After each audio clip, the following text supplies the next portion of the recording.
Hello दोस्तों, स्वागत है आपका आपके अपने चैनल होमलैंड एकेडमी पे। मैं हूं आपका दोस्त मनीष मिश्रा। आज मैं यहां पे आपको ग्रेविटेशन पढ़ाने जा रहा हूं। ये 9th क्लास के लिए फिजिक्स का चैप्टर है और काफ़ी इम्पोर्टेंट चैप्टर है। इस श्रृंखला में ये दूसरा वीडियो होगा।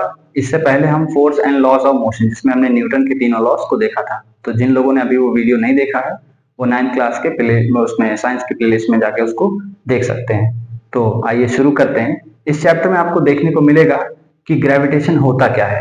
ग्रेविटेशन एक ऐसा वर्ड है जिसको हम लोग बार बार कहते हैं कि न्यूटन के साथ जो हुआ उसकी वजह से हमारी फिजिक्स कठिन हो गई। तो हम देखते हैं कि एक्चुअल में न्यूटन के साथ वो हुआ था या हम सब उसको डेली महसूस करते हैं। अगर हम न्यूटन की उस ग्रेविटी को हटा दें तो हमारी डेली लाइफ कैसी हो सकती है, किस तरीके से हमको आसानी या किस तरीके से हमको तकलीफ हो सकता है। आपको पता है कि मैं यहाँ पे अगर खड़ा हूँ और अभी मैं जंप करूं तो मैं सीलिंग पार नहीं करूंगा, मैं वापस यहीं पे अपने जगह पे वापस आ जाऊंगा और शायद कुछ मुझे पैर पे इम्पैक्ट भी आएगा। इस तरीके से देखा जाएगा तो ये तो सिंपल सा फिनोमेना है। बहुत लोग को पता है कि ये तो कूद रहे हैं सर, कूदते बहुत लोग हैं। लेकिन अगर बेटा यही ग्रेविटेशन ना हो तो मैं अगर कूदूंगा तो मैं जाके छत को छू सकता हूँ, सीलिंग पे टकरा सकता हूँ करके। या अगर मैं बाई चांस पानी पी के कुल्ला करता हूँ तो कुल्ला नीचे जाके गिरेगा, ना कि वो टहल के किसी के मुंह पे जाके भर जाएगा। इसके आपको अगर वीडियोस देखनी हो तो आप एस्ट्रोनॉट्स की वीडियोस होती हैं, आप उसको जाके देखिएगा किस तरीके से उनकी लाइफ होती है, या जिस तरीके से जब वो स्पेस से वापस आते हैं तो उनको कैसा महसूस होता है। वो चलना भूल चुके होते हैं। कहीं ना कहीं ग्रेविटी ही हमको मदद करे चलने में। वो लोग कई बार अक्सर आप देखेंगे, वो लोग लिखने के बाद कुछ समझाते हुए यहीं पे पेन को छोड़ देंगे। अगर मैं पेन को छोड़ दूंगा तो मुझे उसको उठाने के लिए झुकना पड़ेगा, क्योंकि ये पेन नीचे गिर चुका रहेगा। स्पेस में अगर मैं होता तो यही पेन अगर मैं यहाँ पे छोड़ देता तो वो यहीं के यहीं ऐसा कहीं फ्लोट करते रहता, क्योंकि वहां पे ग्रेविटी नहीं है। ग्रेविटी वो फोर्स होता है जिससे आप ऑब्जेक्ट्स को अपने तरफ खींचता है। कोई प्लैनेट हुआ, ये ऐसा नहीं है कि ग्रेविटी ऐसी यूनिक चीज है जो केवल अर्थ के पास है। हर सेलेस्टियल बॉडी जिसके पास मास है उस पर ग्रेविटी होती है, बशर्ते जितना बड़ा मास, जितना बड़ा उस जो सेलेस्टियल बॉडी उसका रेडियस होगा, उतना ही ज्यादा उस पर ग्रेविटेशन होगा। जैसे कि हम मान लें हमारा अर्थ है, अर्थ पे ग्रेविटी है। अर्थ पे ग्रेविटी है तो क्या मून पे ग्रेविटी नहीं है? मून पे भी ग्रेविटी है, लेकिन मून हमारे अर्थ से छोटा है तो वहां की ग्रेविटी भी थोड़ी कम है। हमारी ग्रेविटी का लगभग 1/6 उसका मून का ग्रेविटी है। और उसी मून की ग्रेविटी की वजह से ही अर्थ पे जो जो टाइड्स वगैरह आती हैं, समुद्र में ऊंची ऊंची लहरें उठती हैं, वो सब उसी मून की ग्रेविटी की वजह से होता है।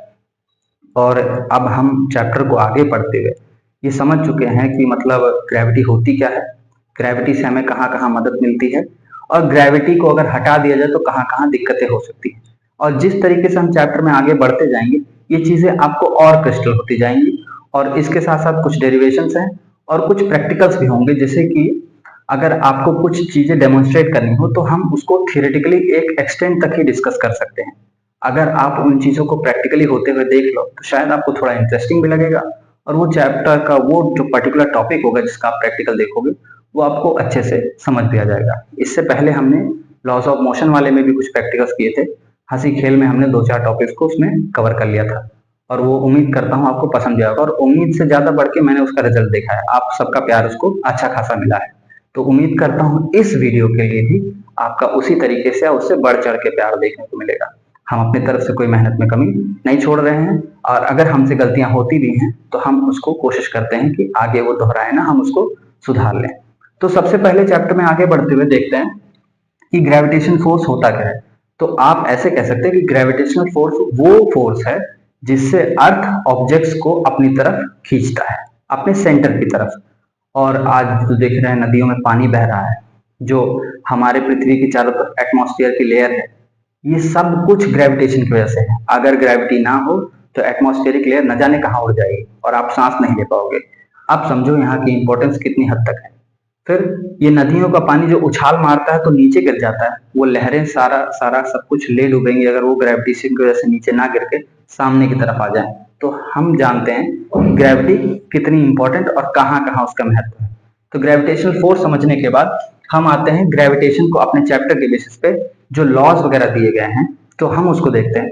जो लॉ कहता है कि जो ग्रेविटेशनल फोर्स है वो इक्वल है the product of their masses, जिसको ऑब्जेक्ट जो अट्रैक्ट कर रहा है और दूसरा ऑब्जेक्ट जो अट्रैक्ट हो रहा है वो फोर्स इक्वल है उनके मासेस के प्रोडक्ट के और उनकी जो डिस्टेंस है बीच में उसके स्क्वायर के इनवर्सली प्रोपोर्शन। जैसे कि जो फोर्स होगा ग्रेविटेशन वो डायरेक्टली प्रोपोर्शनल होगा मासेस के, m1 ले लेते हैं और m2 इनके प्रोडक्ट के बराबर, और इनवर्सली प्रोपोर्शनल होगा आपका जो उनके बीच का डिस्टेंस होगा, चाहे आप d से लिखे चाहे r से लिखे।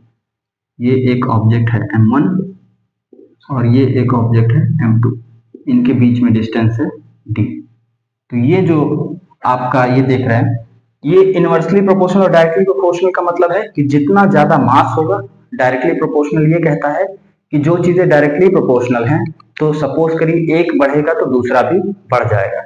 जैसे कि आपका force equal to mass into acceleration हमने लास्ट चैप्टर में पढ़ा था, तो जितना ज्यादा हम फोर्स बढ़ा रहे थे उतना ही ज्यादा एक्सेलरेशन हो रहा था। इसका हमने प्रैक्टिकली भी एग्जाम्पल देखा था।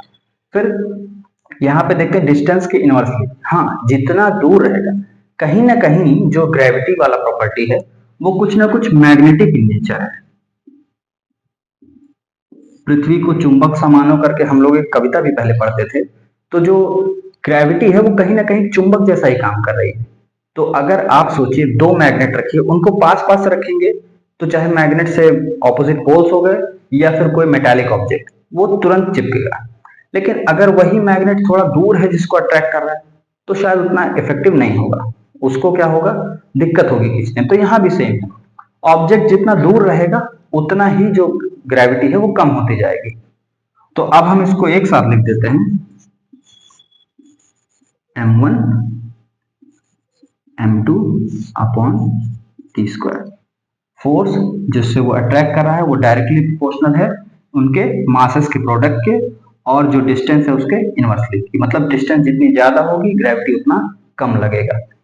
और जब ये प्रोपोर्शनैलिटी का साइन हटता है तो यहाँ पे एक कांस्टेंट आ जाता है m1 m2 upon T square. अच्छा, इसकी g की वैल्यू कितनी होती है, g की वैल्यू होती है 67 इंटू 10 की पावर -11। तो ये जो होता है आपका यहाँ पे फॉर्मूला बता रहा है ये यूनिवर्सल लॉ ऑफ ग्रेविटेशन, मतलब ये जो फोर्स है ये जो प्रॉपर्टी है ये हर जगह पे आपको लगेगी। आप मून पे भी रहोगे, आप अर्थ पे रहो, जुपिटर पे चले जाओ, मार्स पे जाने वाले हैं सब लोग, वहां भी साथ में अगर मौका मिले तो आप चले जाओ, हर जगह आप ग्रेविटी महसूस होगी। लेकिन हाँ, ग्रेविटी हर जगह की एक जैसी नहीं होती, जितना बड़ा ऑब्जेक्ट होगा उतना ही ज्यादा उसका ग्रेविटेशनल पावर होगा। अगर आप मून की बात करेंगे तो जो मून की ग्रेविटी है वो कहीं ना कहीं अर्थ के कंपैरिजन में 1/6 है। अगर मून की ग्रेविटी देखी जाए तो अर्थ की ग्रेविटी अगर 10 है तो ये 1.6 टाइम, ठीक है। ये होगी आपकी मून्स ग्रेविटी, ठीक है। अच्छा, अब आगे बढ़ते हुए हम बात करते हैं केप्लर्स लॉ की। केप्लर्स ने कुछ प्लैनेटरी मोशन के ऊपर अपने लॉज दिए थे। उन्होंने 3 लॉ दिए थे। जो केप्लर थे उन्होंने कितने लॉ दिए थे, 3, पहला, दूसरा और तीसरा। पहला लॉ कहता है, जो केप्लर्स का पहला लॉ है वो क्या कह रहा है, केप्लर्स का लॉ कहता है कि जो जैसे प्लैनेटरी मोशन की बात हो रही है तो यहाँ पे आपका सन हो गया और यहाँ पे कोई भी प्लैनेट हो गया। तो ये कह रहे हैं the line joining the sun and the moon sweeps equal area in equal interval of time. कि मतलब अगर हम एक इस तरीके से ना प्लैनेट्स रिवॉल्व करते हैं, ठीक है, इनको अगर देखा जाए ये एलिप्टिकल ऑर्बिट है। कैसा ऑर्बिट है, एलिप्टिकल यानी अंडाकार, सर्कल नहीं है ये। इनका लॉ कहता है कि जब ये जो प्लैनेट रिवॉल्व कर रहा है वो इक्वल एरिया स्वीप करेगा इक्वल इंटरवल ऑफ टाइम में। तो आप कहोगे सर अगर यहां देखेंगे तो कुछ समय बाद ये प्लैनेट यहां होगा, मान लीजिए 1 घंटे में ये प्लैनेट यहां पहुंचता है तो ये एरिया यहाँ पे कुछ समय बाद अगर देखा जाएगा तो ये प्लैनेट इतना कवर कर लेगा उसी 1 घंटे में। अगर यहाँ पे वो सिमिलर टाइप का ट्रायंगल बनता तो शायद एरिया कम पड़ जाता, लेकिन होता क्या है, जैसे ही जो ऑब्जेक्ट है यानी जो प्लैनेट है वो सन के करीब आता है तो उस पे ग्रेविटेशनल फोर्स ज्यादा बढ़ जाता है। उस समय जो खिंचाव होता है, जो सेंट्रीपिटल फोर्स होता है, वो ज्यादा लगता है। वो ज्यादा होने की वजह से यहाँ पे मोशन इनका तेज हो जाता है, इसलिए वो इधर ज्यादा एरिया कवर कर लेते हैं। और इनका जो एक्चुअल में पहला लॉ है वो कह रहा है कि जो ये है आपका एलिप्टिकल, और एलिप्टिकल जो आपका पाथ है उसमें आपके दो फोकस होते हैं। तो सन जो है ना, ये दोनों फोकाई में से किसी एक जगह पे किसी एक फोकस पे लोकेटेड होता है। एक्चुअल में कहीं बीच में नहीं है, ये दोनों फोकस में से किसी एक फोकस पे लोकेटेड होगा। और ये आपके पर्सपेक्टिव पे डिपेंड करता है। अगर आप इधर से ऑब्जर्व कर रहे हो तो ये आपके लेफ्ट पड़ेगा, इधर से ऑब्जर्व कर रहे हो तो ये आपका राइट पड़ जाएगा। तो आप ऐसी चीजों को यहाँ पे समझिए कि आप पहला लॉ इनका कहेगा कि जो सन है वो उस इलेप्टिकल ऑर्बिट के दोनों फोकस में से किसी एक फोकस पे लोकेटेड होगा। दूसरा लॉ इनका कह रहा है कि जो the line joining the sun and the planet है, कि जिससे हम उसका एरिया नाप रहे हैं, वो स्वीप करेगा equal area in equal interval of time.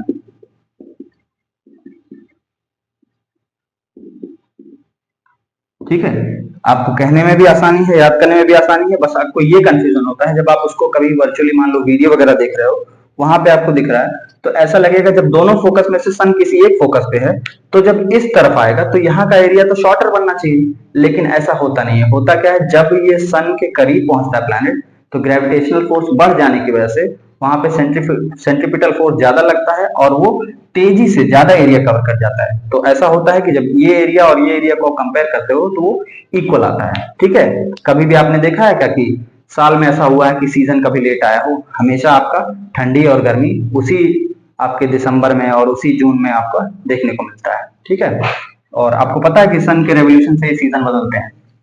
इनका तीसरा लॉ सबसे सिंपल है। तीसरा लॉ ये कह रहा है, केप्लर का तीसरा लॉ कह रहा है कि जब आपका जो मोशन होता है, तो जैसे देखिए यहां पे मान लीजिए सन है और ऐसे ऐसे इलेप्टिकल ऑर्बिट होगा, तो ये सिंपल सी बात कहते हैं जो इनर ऑर्बिट्स में, इनर ऑर्बिटल्स में जो प्लैनेट्स मौजूद हैं उनका जो रेवोल्यूशन का टाइम पीरियड है वो कम लगेगा। टाइम पीरियड इनके रेडियस के आपका डायरेक्टली प्रोपोर्शनल का रिलेशन दिखाता है कि जितना ज्यादा ये क्लोज होंगे सन के, वो रेवोल्यूशन को सबसे जल्दी कंप्लीट करेंगे। ये बात समझने में आपको कोई दिक्कत नहीं होनी चाहिए। जैसे मरकरी जो होगा, मरकरी अपना एक चक्कर जल्दी कंप्लीट कर लेगा in comparison to the Venus, Earth, Mars and so on.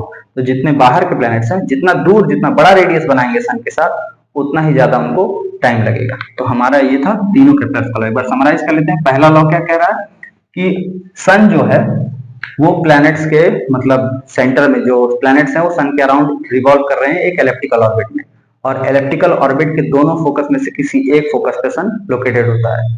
पहला लॉ ये है। दूसरा लॉ ये कह रहा है कि जो the line joining the sun and the planet sweeps equal area in equal interval of time, कि जो एरिया स्वीप करेगा, मतलब जो प्लैनेट्स जो एक घंटे में मान लीजिए जितना एरिया कवर कर रहे हैं वो सेम रहेगा। हर बार वो एक घंटे में उतना ही एरिया कवर करेंगे इररिस्पेक्टिव ऑफ देयर पोजीशन, क्योंकि जब करीब पहुंचेंगे तो उनपे क्या होता है, ग्रेविटेशन फोर्स ज्यादा लगने के कारण उनकी मोशन की जो स्पीड है वो तेज हो जाती है। और तीसरा ये कह रहा है, तीसरा लॉ, कि जितना बड़ा रेडियस सन के अराउंड बनाएंगे प्लैनेट्स उतना ही ज्यादा टाइम लगेगा। जिनका कम रेडियस होगा, छोटा सर्कल होगा, वो उस ऑर्बिट को जल्दी कवर कर ले जाएंगे। ठीक है, अब आगे बढ़ते हुए हम डिस्कस करते हैं फ्री फॉल। फ्री फॉल में क्या होता है कि जो आपका ऑब्जेक्ट है वो आपने क्या किया है, अगर आप ग्रेविटी को ध्यान से देखो, सपोज करिए आप किसी ऑब्जेक्ट को थ्रो करते हैं अपवर्ड्स, तो वो क्या हो रहा है, अगेंस्ट द ग्रेविटी जा रहा है, वो कुछ समय तक जाएगा। जैसे मान लीजिए आप यहाँ खड़े हैं और आपने एक पत्थर को हवा में उछाला, तो जाएगा कुछ दूर, जाएगा, यहाँ पे ये अगेंस्ट द ग्रेविटी जा रहा है, जाके यहाँ पे स्टॉप हो जाएगा, और स्टॉप हो जाने के बाद यहाँ से सिंपल केवल ग्रेविटेशनल फोर्स के इन्फ्लुएंस में नीचे गिरेगा। इसी को बोलते हैं फ्री फॉल। फ्री फॉल मतलब उस ऑब्जेक्ट के ऊपर ग्रेविटेशनल एक्सेलरेशन, ग्रेविटेशनल फोर्स के अलावा और कोई फोर्स नहीं लग रहा है। ठीक है, तो हम यहाँ पे हाँ एयर रेजिस्टेंस वगैरह को निग्लेक्ट कर देंगे। अगर हम देखेंगे एयर रेजिस्टेंस को तो हमारी वैल्यू उस तरीके की नहीं आएगी। फ्री फॉल का मतलब ये है, आप ऐसे इमेजिन करो सिचुएशन जहाँ पे कोई एयर रेजिस्टेंस नहीं है, सिर्फ और सिर्फ ग्रेविटेशनल इन्फ्लुएंस के अंडर में ऑब्जेक्ट जो है वो फॉल कर रहा है। तो अगर हम देखें फॉर्मूला के हिसाब से, तो ये फ्री फॉल कहता है कि उसमें ऑब्जेक्ट्स का जो है वेट मैटर नहीं करता। अगर मान लीजिए कोई 100 केजी का ऑब्जेक्ट गिर रहा है और उसी के बगल में कोई 10 केजी का, दोनों ऑब्जेक्ट को आप साइमल्टेनियसली छोड़ो, एक साथ छोड़ो, तो आपको समझ में आना चाहिए, आपको सोचने से ऐसा लगता होगा कि 100 किलो वाला भारी है तो जल्दी गिर जाएगा, 10 किलो वाला हल्का है तो उसके कंपैरिजन में लेट नहीं रहा। तो जी नहीं, यहाँ पे बिल्कुल नहीं, ऑब्जेक्ट का मास यहाँ मैटर ही नहीं करता है। इस चीज को हम आपको प्रैक्टिकली दिखाएंगे, पहले हम उसको थियोरेटिकली यहाँ पे डराइव कर लेते हैं। देखिए फोर्स क्या है, फोर्स ग्रेविटेशन का था जी m1 m2, या ऐसे करें कैपिटल एम स्मॉल एम लिख दें, ठीक है। एक हो गया अर्थ का मास और एक हो गया ऑब्जेक्ट का मास अपॉन डी स्क्वायर, ठीक है। और एक हमने फोर्स पढ़ा था ग्रेविटेशन का, जैसे F equal to M A होता है ना, force equal to mass into acceleration, लेकिन यहाँ पे एक्सेलरेशन लग रहा है एक्सेलरेशन ड्यू टू ग्रेविटी, तो हम इसको जी मान लेते हैं, ठीक है।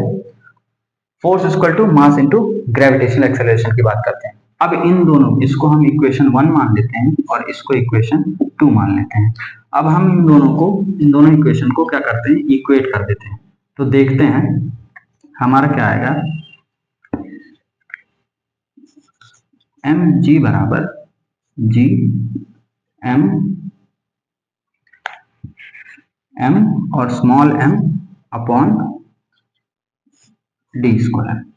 यहां से क्या होगा, ऑब्जेक्ट का मास दोनों तरफ कट जाएगा, तो बचा क्या, G equal to G M upon D square.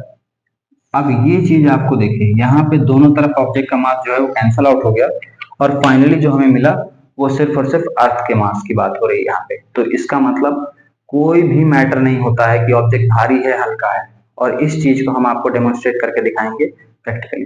तो चलिए हम इसको आपको डेमोन्स्ट्रेट करके दिखाते हैं। अब हम देखेंगे फ्री फॉल। तो जैसा कि हमने डेरिवेशन में देखा था कि फ्री फॉल में ऑब्जेक्ट का मास मैटर नहीं करता। हमने यहाँ पे एक पेपर कप लिया है और समझिए उसके डबल से भी ज़्यादा मास है हमारे इस मिट्टी के कुल्हड़ में। तो अगर हम देखेंगे लगभग डबल का मास है, अगर हम इनको एक साथ ड्रॉप करते हैं तो फ्री फॉल का जो थियरम हो वो ये कह रहा है कि दोनों ऑब्जेक्ट साइमल्टेनियसली एक साथ ग्राउंड को हिट करेंगे। बट हमें जो हमारा बिलीफ है, जो हम अब तक मानते हैं, हमको लगता है भारी चीज़ें जल्दी गिर जाएंगी, लेकिन हम कह रहे हैं ऑब्जेक्ट का मास कैंसिल आउट हो जाएगा और ग्रेविटेशनल एक्सेलरेशन दोनों पे बराबर लगेगा। तो चलिए आइए इसको प्रैक्टिकली हम लोग देखते हैं।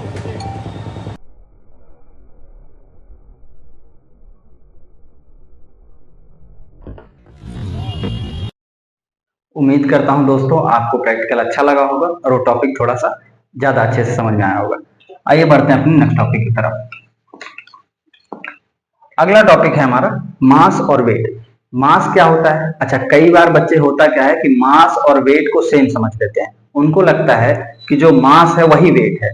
तो आइए मैं आपका वो मिसकंसेप्शन जो है वो दूर कर देता हूं। मास को पहली बात अगर मैं आपको थ्योरेटिकली बताऊं तो मास का मतलब होता है कि the total amount of matter contained by a body. जितना भी मैटर माने वही सॉलिड लिक्विड गैस वाला, जितना भी आपके अंदर है, सॉलिड के नाम पे हड्डियां हैं, लिक्विड वगैरह जो आप जानते हो ब्लड वगैरह है, गैस के नाम पे जो आप खाना खा रहे हो पचा रहे हो उससे कार्बन डाइऑक्साइड निकल रहा है, प्लस आप जो इनहेल कर रहे हो ऑक्सीजन वो भी गैस। तो आपकी बॉडी में ये जितना भी तामझाम भरा हुआ है इसी सबको मिला के हम कह देते हैं कि वही आपका जो है वो मास है। अब मास के बाद वेट क्या आएगा उसके लिए बहुत ज्यादा डिपेंड करती है ग्रेविटी। अब ये ग्रेविटी का चैप्टर तो यही इसको सबसे ज्यादा क्लियर करने की जरूरत है। मास हालांकि आप केमिस्ट्री में बार बार आपको मिलता है, मास वाला वर्ड और भी चैप्टर्स में मिलता होगा, तो मैं उम्मीद करता हूं अगर आपका कंसेप्शन यहाँ क्लियर हो जाता है तो बहुत अच्छी बात रहेगी। मास का मतलब होता है टोटल जितना भी मैटर है आपके अंदर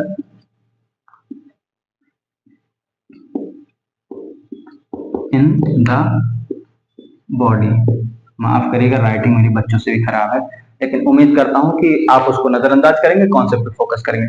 मास का मतलब होता है total amount of matter contain by body. अच्छा लिस्टिंग, इससे भी मैं आपका वो बात नहीं अभी भी क्लियर कर पाया कि मास और वेट में फर्क क्या है, तो चलिए हम देख लेते हैं। ठीक है, हम फॉर्मूले देखिए, फॉर्मूले ना आपकी बात मानेंगे ना मेरी बात मानेंगे, जितना हम आगे डिराइव कर देंगे बाद में आप प्रूफ करते रह जाओगे और जब बार बार वही रिजल्ट आएगा तब लगेगा कि थ्योरी कहाँ थी और जो ये कॉन्सेप्ट वाला जो न्यूमेरिकल वाली बात है जो फॉर्मूले निकल के आते हैं वो कितनी मेहनत के बाद आए हैं। आप ऐसे देखिए, हम ऐसा मानते हैं कि जो मास होता है, आप उसका फॉर्मूले में अगर वेट की वैल्यू पुट करो, वेट इक्वल टू होता है मास इनटू ग्रेविटी।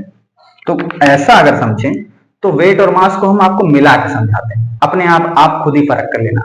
वेट का मतलब होता है जो आप भार, जितना भी आप वेट कहीं भी एक्सर्ट कर रहे हो। देखिए, अगर कई बार आप दोस्तों को चिढ़ाते होगे कि तू तो धरती पे बोझ है।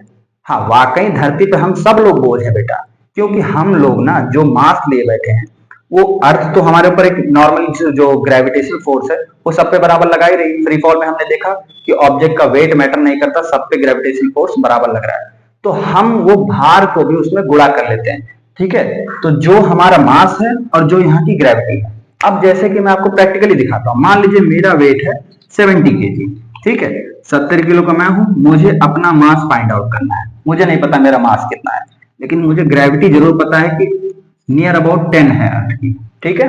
9.8 आती है, हम अपने कैलकुलेशन को इजी रखने के लिए 10 ले रहे हैं। तो अगर हम यहाँ फॉर्मूले से मास देखें तो कहीं ना कहीं आ जाएगा आपका वेट अपॉन ग्रेविटी। जैसे मास मुझे फाइंड आउट करना था, वेट मेरा था 70 केजी, जो यहाँ का ग्रेविटी वाला है बात वो 10 आ रहा है। कैंसल आउट करो, 7 केजी आ गया मास मेरा। अब बताइए, जमीन आसमान का फर्क है, और आपको लग रहा था कि मास और वेट एक ही चीज होता है। मास कहाँ आ रहा है? 7 किलो, और मैं अपने आप को बता कितना रहा हूं लोगों को, मैं 70 किलो का हूं। बेटा 10 किलो का जो गुड़ा हुआ है, जो 10 न्यूटन का जो गुड़ा हुआ है, वो फोर्स एक्चुअल में हमारे ग्रेविटी की वजह से, और ये बदल भी सकती है ना। शुरू के चैप्टर के शुरुआत में ही मैंने बताया था कि हमारा जो ग्रेविटी है वो 9.810 वगैरह आ रहा है, लेकिन जो मून की ग्रेविटी है वो हमारे ग्रेविटी के 1/6 है। मतलब हमारे अगर मतलब मून और अर्थ को कंपेयर करें ग्रेविटी वाइज, तो अगर हमारा 6 किलो वेट है, मतलब 6 अगर ग्रेविटी हमारी यहाँ की, तो मून का उसके मुकाबले 1 होगा। हमारा जो है उसका 1/6 है मून का। तो जाहिर सी बात है, मून पे मैं चला जाऊं तो डाइटिंग करने की जरूरत नहीं, मैं वहां पे अपना वजन ऑलरेडी कम बता सकता हूँ।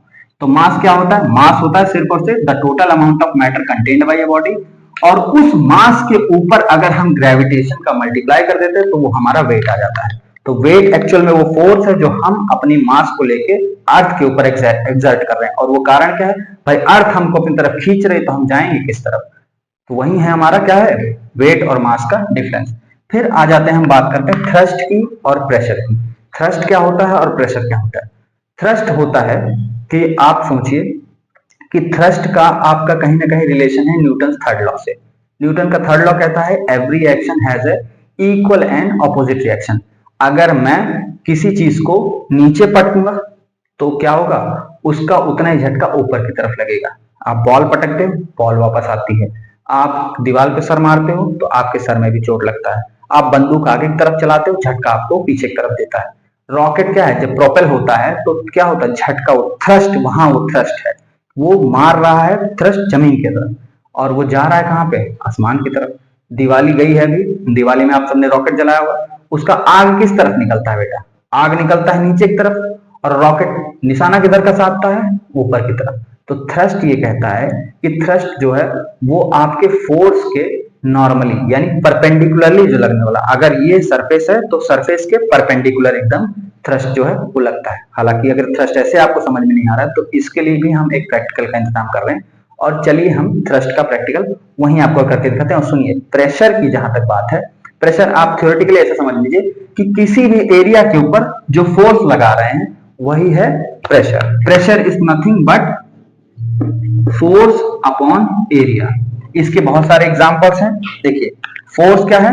फोर्स जो भी आप एक्सर्ट कर रहे हैं। एरिया, इसके देखिए प्रेशर और एरिया की बात जहां तक करी जाए वो इनवर्स रिलेशन बन रहा है। अगर एरिया बड़ा होगा तो आपका प्रेशर जो है वो कम लगेगा, अगर आपका एरिया जो है वो कम लगेगा तो आपका प्रेशर बढ़ जाएगा। इसको मैं बाद में आपको समझाता हूं फील्ड से लौटने के बाद। चलिए आपको एक अतरंगी सा प्रैक्टिकल करके दिखाते हैं। दोस्तों, अब हम देखेंगे थ्रस्ट का प्रैक्टिकल, जो हमारे न्यूटन के थर्ड लॉ पे बेस्ड है, जो कहता है every action has a equal and opposite reaction. तो हम जब थ्रस्ट का प्रैक्टिकल दिखाएंगे तो हम आपको प्रोपल्शन दिखाएंगे, जिससे जो फोर्स है वो पीछे की तरफ लगेगा और उसी के नॉर्मली जो है मूवमेंट आगे की तरफ होगा। तो इसके लिए हम आपको ना एक सोडा वाली बोट दिखाते हैं। हमने कुछ ज़्यादा नहीं लिया है, एक बॉटल है प्लास्टिक की जिसके ढक्कन में हमने होल कर दिया है। अब हम क्या करेंगे, इस बॉटल में विनेगर भर लेंगे। विनेगर भर के बाद में हम उसमें बेकिंग सोडा डालेंगे, और बेकिंग सोडा डालते ही एक रिएक्शन होगा जिसमें बहुत सारा कार्बन डाइऑक्साइड रिलीज होगा। जो कार्बन डाइऑक्साइड गैस इस होल के जगह से निकलने की कोशिश करेगी, तो मतलब प्रोपल्शन पीछे की तरफ होगा। लेकिन हम ये बॉटल अगर पानी में छोड़ेंगे तो ये आगे की तरफ मूव करना चाहिए। तो उम्मीद करता हूँ हमारा प्रैक्टिकल सफल होगा, और हम पहले ही अपना प्रक्रिया चालू करते हैं। सिंपल सा हमने विनेगर ले रखा है, तो पहले हम इसमें विनेगर भरेंगे। ये हमने इसमें विनेगर डाल दिया। हाँ, ये ध्यान रखेंगे कि विनेगर डालने के बाद जब हम उसको पानी में छोड़ेंगे तो समझिए बेकिंग सोडा डालते ही रिएक्शन हमारा चालू हो जाएगा। तो बेकिंग सोडा डालने के बाद हमें दूसरा ढक्कन लगाने में ना थोड़ी जल्दी करनी होगी, इसलिए हम तैयार रहेंगे। चलो ठीक है।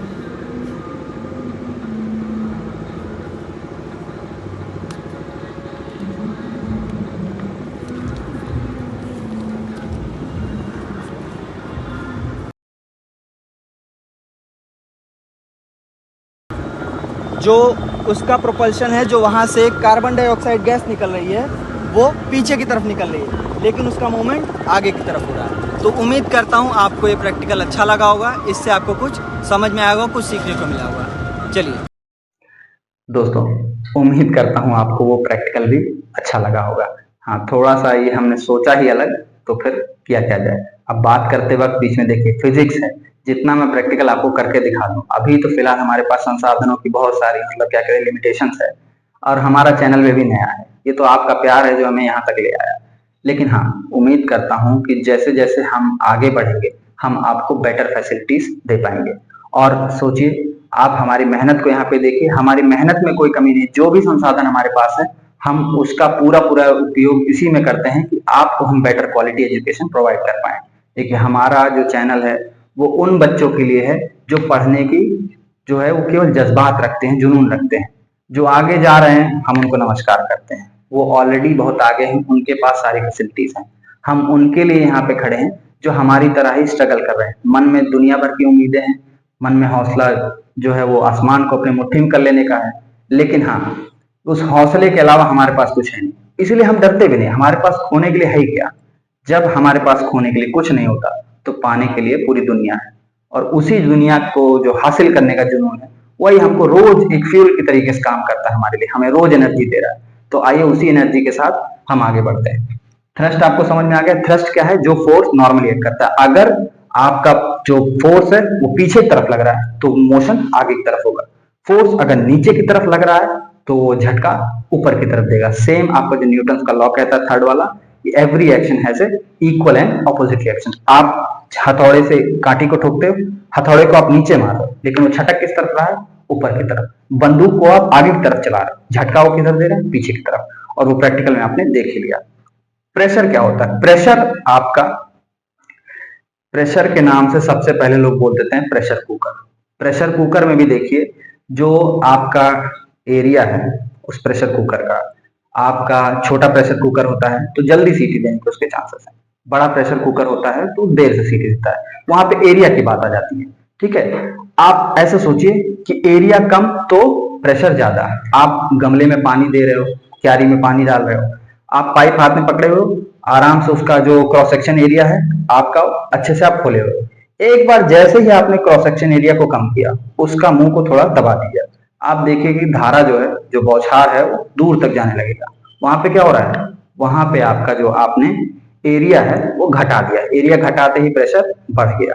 आपका इसका और सारा एग्जांपल है। जैसे बड़े बड़े बिल्डिंग्स होती हैं तो उसका जो बेस होता है, वो नींव जो रखी जाती है वो चौड़ी रखी जाती है। आपके रेलवे प्लेटफॉर्म्स पे जो रेलवे वो बनते हैं, आपके ट्रैक्स बनते हैं, उसके नीचे कहीं ना कहीं कंक्रीट या वुड लगाया जाता है जो उसको प्रेशर को डिवाइड कर देता है। छोटे छोटे बच्चों को अपने स्कूल जाते हुए देखा होगा, दुनिया भर की किताबें कॉपी वो लाद देते हैं, लेकिन उस बस्ते का जो पट्टा है वो चौड़ा कर दिया जाता है। अगर वो बस्ते का पट्टा जो है वो कंधे का पतला रहेगा तो उनके कंधों में वो जख्म कर देगा। तो पट्टा चौड़ा रहेगा तो एरिया बड़ा होने से प्रेशर कम हो गया। फिर आप चाकू से कुछ काट रहे हो, चाकू अगर धार नहीं है उस चाकू में, मतलब चाकू मोटा है तो काटने में दिक्कत होगी। उस चाकू को जरा घिस दीजिए। घिसते जैसे आपने एरिया कम किया वो फिर किस तरीके से काटेगा? हालांकि इसको अगर ऐसे आप काम कर रहे होंगे चाकू वगैरह तो सावधान रहिएगा। ठीक है, प्रेशर क्या होता है? Force upon area. इसके हमने 2-3 आपको एग्जांपल्स भी दे दिए। अब लास्ट टॉपिक हमारे पास आ जाता है बॉयंसी। बॉयंसी भी आपके एक महान वैज्ञानिक की देन है जिनका नाम था आर्किमिडीज। इनके प्रिंसिपल्स को हम आर्किमिडीज प्रिंसिपल के नाम से ही जानते हैं। उन्होंने क्या किया था? उन्होंने ये बताया था कि जब भी हम किसी भी ऑब्जेक्ट को पानी में फुल्ली या फिर पार्शली सबमर्ज करते हैं तो पानी भी जितना ऑब्जेक्ट का जितना एरिया है उसी के बराबर पानी भी ऊपर की तरफ फोर्स लगाता है। ये जो बॉय वर्ड है जो ये बॉय वर्ड ही यूज होता है आपके लाइफ बॉय में। बॉय का मतलब होता है नीचे से ऊपर उठाना। तो आप जो लाइफ बॉय साबुन वगैरह सुनते हो उसमें बहुत लोगों को लगता होगा ये वाला बॉय लिखा होगा उसमें, लड़का वाला। ऐसा नहीं होता, वहां पे ये बॉयंसी वाला BUOY ये वाला बॉय है। ये वाला बॉय का मतलब वो आपकी लाइफ को बॉय कर रहा है, मतलब नीचे से ऊपर की तरफ उठा रहा है। अब उसका पता नहीं, लेकिन शायद वो कॉन्सेप्ट आपको समझाने में मेरी हेल्प किया। बॉय मतलब क्या होता है? जो वाटर आपका नीचे से ऊपर की तरफ जो भी प्रेशर लगाती है। यहाँ पे एक चीज है जो बहुत इंपॉर्टेंट रहती है, जो सबसे ज्यादा इंपॉर्टेंट मैं कहूंगा वो है डेंसिटी। आपकी देखिए डेंसिटी क्या कहती है, घनत्व क्या कहता है कि अगर आपका जिस ऑब्जेक्ट को आप सबमर्ज करने यानी डुबाने जा रहे हो पानी में, अगर उस ऑब्जेक्ट का डेंसिटी पानी से ज्यादा है तो डूब जाएगा। आप सोचिए, बड़ी बड़ी नाव है लकड़ी की बनी हुई, वो पानी तैर रही है, ये छोटी सी कांटी को अगर मैं पानी में फेंक दूं वो न जाने कहाँ डूब जाएगा। क्यों? ऑब्जेक्ट का अगर वजन तौला जाए तो नाव का तो बहुत बड़ा मतलब वजन आएगा। नील जो कांटी है, नेल जो आपका, वो तो बहुत छोटा सा रहेगा। लेकिन होता क्या है, डेंसिटी की बात आ जाती है। डेंसिटी जो है वो आयरन की ज्यादा होती है, वाटर की डेंसिटी उसके कंपैरिजन में कम है। वुड की डेंसिटी कम होती है और वाटर की डेंसिटी उसके कंपैरिजन में ज्यादा, तो वो नहीं डूबता है। और उसके साथ साथ जो उनका शेप है वो भी मैटर करता है। अच्छा, आइसबर्ग वगैरह आपने सोचा होगा, बड़े बड़े आइसबर्ग जो पहाड़ होते हैं बर्फ के बने हुए, वो कैसे तैर रहे हैं? आप सोचोगे उसका भी तो, वो भी तो पानी का ही बना हुआ बर्फ भी कैसे तैर रहा है? तो इसलिए क्योंकि बर्फ की डेंसिटी थोड़ी सी पानी से पॉइंट्स में कम आती है।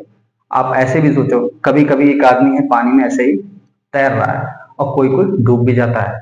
कोई मछलियां हैं आपका पानी में नीचे तरफ तैर रही है और कुछ कुछ मछलियों को बार बार ऊपर आना पड़ता है। तो मछलियों की जो बात होती है, मछलियों के अंदर होता है एयर ब्लैडर। एयर ब्लैडर में जब वो हवा भर लेते हैं अपने, तो वो आराम से ऊपर बिना ही वो अपने फिन्स को हिलाए भी तैरते रहते हैं। आप एक आदमी की बात करो, नॉर्मली एक इंसान का जो डेंसिटी होगा वो ज्यादा होगा अगर उसके लंग्स हवा नहीं है उनके अंदर, वो सांस को छोड़ के अगर पानी में कूदे। लेकिन अगर सांस ले के पानी में कूद रहा है तो जो लंग्स है, लंग्स के अंदर जो एयर भरी हुई है वो कहीं ना कहीं उसको बॉयंसी प्रोवाइड करेगा, वो आराम से पानी पे तैर सकता है। और हाँ, एक जगह तो ऐसी है जहां पे, जिसको हम, आप लोग इसके बारे में सर्च करिएगा, एक जगह है डेड सी, आपके जॉर्डन इजराइल के बॉर्डर पे आता है। ये डेड सी क्यों इसको डेड कहा जाता है? क्योंकि वहां पे कोई भी आपको मरीन हैबिटेट, ये मतलब कोई भी मरीन एनिमल्स वगैरह ज्यादा देखने को नहीं मिल सकते।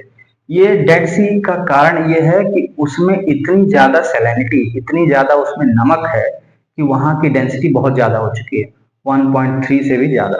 और इंसान की डेंसिटी अराउंड 1 होती है। वो क्या करेगा, अगर वो कूद जाए, ना भी तैरे तो भी वो पानी में डूबेगा नहीं, ऊपर तैरता रहेगा। हालांकि उस जगह पे अगर आप जाओगे तो मान लीजिए अपनी आंखों वगैरह को बहुत अच्छे से लोग कवर करके रखते हैं, क्योंकि वो अगर नमकीन पानी आंखों में गया या बॉडी के किसी भी जो कट वगैरह लगा हुआ वहां पे लगा तो आपको बहुत ज्यादा इरिटेशन महसूस होगी।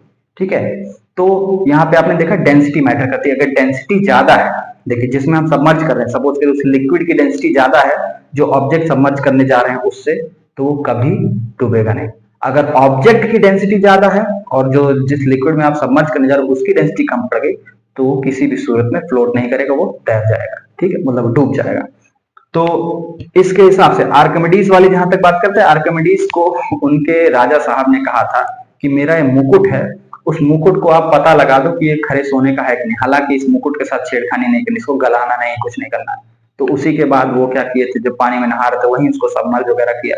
जब उन्होंने देख लिया इस चीज को डिस्कवर कर लिया, वो नंगे बाहर दौड़ने लगे थे चिल्लाते चिल्लाते, यूरेका यूरेका। यूरेका का मतलब होता है आई हैव फाउंड इट। ठीक है, तो आर्किमिडीज ने ही ये बॉयंसी का प्रिंसिपल दिया था, इसलिए हम उनको यहाँ पे जो है वो रिस्पेक्ट देते हैं। ठीक है, बुआयंसी कंप्लीट होते ही हमारा ये चैप्टर कंप्लीट हो जाता है। उम्मीद करता हूँ ये चैप्टर आपको पसंद आया होगा और आगे भी हम इस तरीके की वीडियोस आपके लिए लाते रहेंगे। तब तक अपना प्यार बनाए रहिए। आपका बहुत बहुत धन्यवाद।